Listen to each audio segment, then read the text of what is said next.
मनुष्य ने प्रकाश के लिए कभी चांद और सूरज की तरफ देखा होगा। स्टॉप। कभी अंधेरी रातों में जुगनू के चमकने पर कौतूहल से भर उठा होगा। स्टॉप। विकास क्रम में उसने संसार की एक महत्वपूर्ण खोज कर डाली और वह थी आग। स्टॉप। जल्दी ही वह जान गया कि आग के दूसरे कई प्रयोगों के साथ प्रकाश भी किया जा सकता। स्टॉप। पर वह यहाँ भी ठहरा नहीं रह सका। स्टॉप। वह सभ्यता के विकास की सीढ़ियाँ चढ़ता गया और प्रकाश के लिए दूसरे बेहतर साधनों की खोज करता रहा। स्टॉप। हालांकि उसे सदियां लगी, पर एक दिन उसने बिजली से जलने वाले बल्ब का आविष्कार कर लिया। स्टॉप। प्रकाश के क्षेत्र में मनुष्य ने यह बड़ी छलांग भरी थी। स्टॉप। रात को दिन बना लेने की क्षमता अपने पर गर्व स्वाभाविक था। स्टॉप। पैरा। हालांकि तब किसी ने यह नहीं सोचा कि प्रकृति ने सारी व्यवस्थाएं देखभाल कर की है। स्टॉप। जीवन के लिए जितना जरूरी प्रकाश है, उतना ही जरूरी है गहन अंधकार भी। स्टॉप। पर मनुष्य ने रातों को भी अत्यधिक कृत्रिम प्रकाश से भर दिया। स्टॉप। रिहायशी इलाके तो दूर, बिजली की चमचमाती रोशनी ने जंगलों की आंखें भी चौंधिया दी। स्टॉप। इस तरह अनेक प्रदूषणों के साथ ही धरती पर प्रकाश प्रदूषण भी एक भीषण समस्या बनता जा रहा है। स्टॉप। पैरा। अमेरिका के शिकागो में इंटरनेशनल डार्क स्काई एसोसिएशन द्वारा किए गए अध्ययन के अनुसार मनुष्य द्वारा रात में किया गया कृत्रिम प्रकाश पक्षियों के लिए अत्यधिक घातक सिद्ध हो रहा है। स्टॉप। अध्ययन के अनुसार ऊंची इमारतों की खिड़कियों में जलने वाली बत्तियों के कारण रात में उड़ने वाले पक्षी भ्रमित हो जाते हैं। स्टॉप। वे तेज रफ्तार में उड़ते हुए खिड़कियों से जा टकराते हैं, फिर गंभीर रूप से घायल होने के कारण उनकी मृत्यु हो जाती है। स्टॉप। अक्टूबर 1920 में फिलाडेल्फिया में भी हजारों प्रवासी पक्षी ऊंची इमारतों की प्रकाशमान खिड़कियों से टकराने के कारण मर गए। स्टॉप। भारत में प्रवासी पक्षियों के कारण यह प्रदूषण बहुत हानिकारक है। स्टॉप। पक्षियों का भ्रमित होना कृत्रिम प्रकाश के आरंभिक दिनों से ही शुरू हो गया होगा। स्टॉप। 1884 में मिसिसिपी घाटी में यह भी देखा गया था, जब तक प्रवासी जल पक्षी पोर्जाना कैरोलिना की लाइट टावर से टकराने से मृत्यु हो गई थी। स्टॉप। तभी भविष्य द्रष्टाओं ने जान लिया था कि रात में किया जाने वाला अत्यधिक प्रकाश धरती पर विचरते जीवों के जीवन पर नकारात्मक असर भी डालेगा। स्टॉप। पैरा।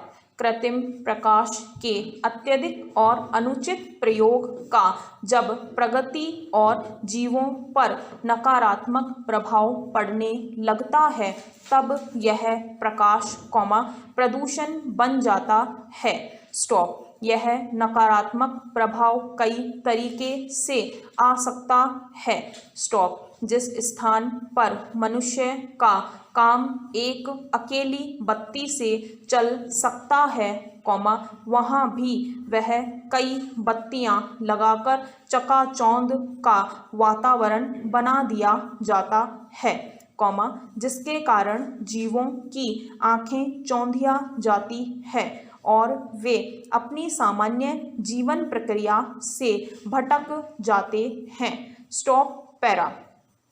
रात में शहरों के आसमान पर जो लाइट का ग्लोब जैसा घेरा दिखाई देता है, उसे शहरी आकाशीय चमक या अर्बन स्काई ग्लो कहा जाता है। स्टॉप। सड़कों पर लगी तेज बत्तियों और वाहन की बत्तियों या ऊंची अट्टालिकाओं में जलती तेज बत्तियों के कारण नगर का आकाश सामान्य से अधिक चमकीला दिखाई देता है।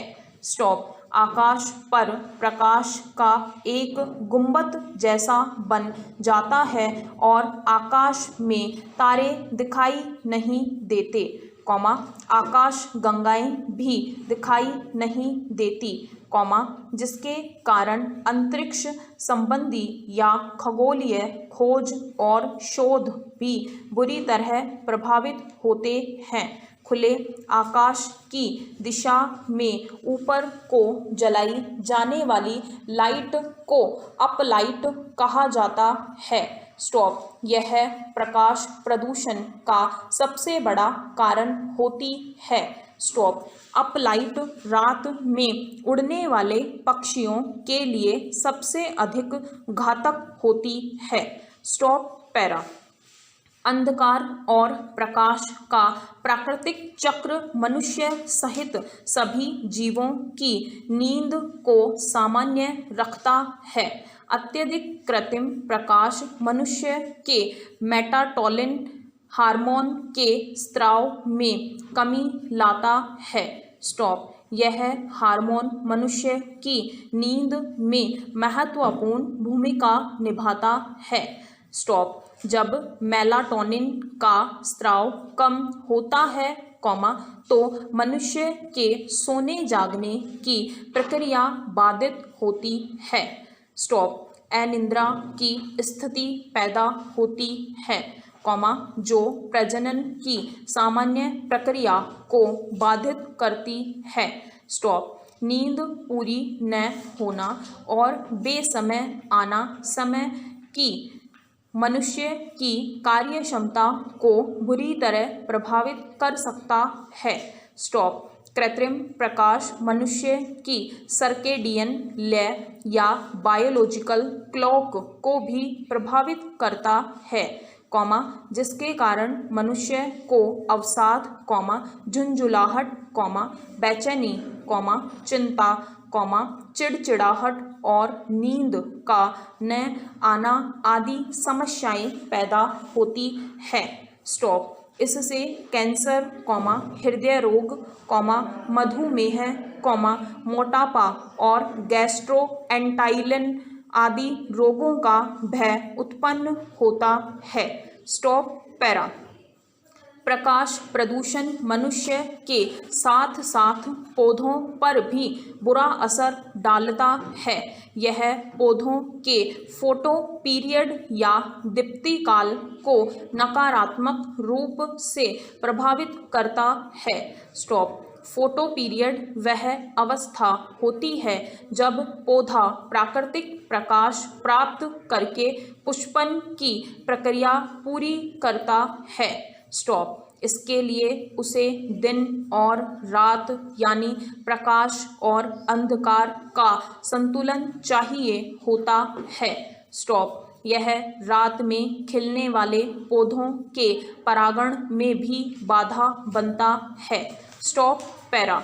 दिन के समय शांत पड़े रहने वाले और सुबह शाम या रात में सक्रिय होने वाले जीवों की प्रजनन क्रिया में भी कृत्रिम और अत्यधिक प्रकाश बाधा उत्पन्न कर सकता है। स्टॉप। भारत के समुद्र तटों पर कुछ जीव विशेषकर कछुए रात में ही प्रजनन क्रिया करते हैं। स्टॉप। अत्यधिक कृत्रिम प्रकाश उन्हें समुद्र तटों की ओर जाने से रोकता है, जिससे उनकी प्रजनन दर प्रभावित होती है। स्टॉप। मछलियां भी इससे प्रभावित होती है। स्टॉप। यह कीड़ों की आबादी में कमी लाता है।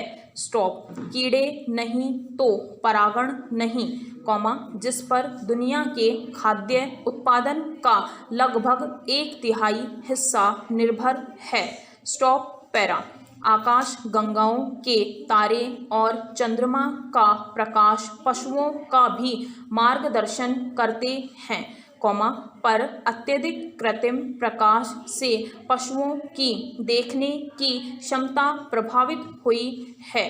Stop. Royal commission of environmental pollution की रिपोर्ट बताती है कि अनेक जीव प्राकृतिक प्रकाश के उतार चढ़ाव से अपनी जीवन प्रक्रिया साधते हैं, पर अत्यधिक प्रकाश उनके हाइबरनेशन और प्रजनन जैसी क्रियाओं को बाधित करता है, जिससे प्रकृति का संतुलन बिगड़ता है। स्टॉप। पैरा। जिन स्थानों पर कृत्रिम प्रकाश पृथ्वी के पारिस्थितिकी तंत्र को प्रभावित करता है, वहां अत्यधिक कृत्रिम प्रकाश का प्रयोग वर्जित किया जाना चाहिए। स्टॉप। फ्रांस ने भी ऐसा ही किया है। स्टॉप। उसने स्काई बीम पर प्रतिबंध लगा दिया है। कई जगहों पर बत्ती जलाने का समय निश्चित है। स्टॉप। खासकर वन क्षेत्रों से गुजरने वाली सड़कों आदि पर प्रकाश की व्यवस्था इस तरह की जानी चाहिए ताकि वह मात्र आवश्यक स्थान पर फैले। स्टॉप। जहां कृत्रिम प्रकाश की आवश्यकता नहीं है, मनुष्य को उन स्थानों पर प्रकाश फैलाने से बचना चाहिए। स्टॉप। साथ ही तेज बत्तियों की जगह हल्की बत्तियां लगा सकते हैं। स्टॉप। पैरा। अगर प्रकाश प्रदूषण कम होगा तो कार्बन उत्सर्जन में भी कमी आएगी और जैव विविधता को पहुंचने वाला नुकसान रुकेगा। स्टॉप। संसार के कई स्थानों पर 80% आबादी को घने अंधेरे वाला आसमान दिखाई भी नहीं देता। स्टॉप। 1994 में लॉस एंजल्स में भूकंप आने के कारण बिजली व्यवस्था ठप हो गई, तब न जाने कितने बरसों के बाद घुप अंधेरे के कारण आकाश दिखाई दिया। स्टॉप। प्रकाश प्रदूषण की समस्या लगभग हर देश की है। स्टॉप। पर यह समस्या सीरिया जैसे युद्ध प्रभावित देशों में नहीं है, क्योंकि उन देशों में शत्रु के आक्रमण के भय से रात में सभी तरह के प्रकाश स्रोत बंद कर दिए जाते हैं। स्टॉप। भले अंधेरे को अज्ञानता से क्यों न जोड़ा गया हो, पर धरती के तमाम जीवों और माइक्रो ऑर्गेनिज्म के लिए अंधेरा भी आवश्यक है। स्टॉप।